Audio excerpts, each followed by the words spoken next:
How to change a phone number in Yahoo. Hi everyone, this is Kate and welcome back to another video. And on today's video, we will learn how we can change a phone number in Yahoo. So without further delay, let's get started with this video. First of all, go to yahoo.com and make sure to log in into your account.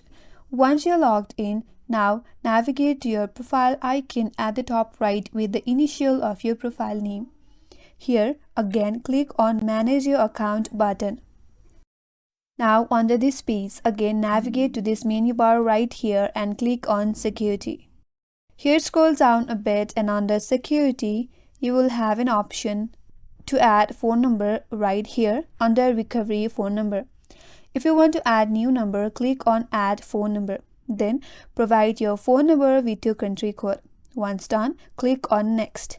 Then you will receive a verification code to this number. Check the verification code and type in the correct code. Then once you are verified, this new number will be added into your Yahoo account. And in case if you want to remove your old phone number, you can click on Remove and remove this old phone number, and then your phone number will be changed with the new phone number that you have added recently on your Yahoo account. And that's all for today's video. Hope this video was helpful, and if you're new to our channel, consider subscribing. Thanks for watching and stay tuned for more videos.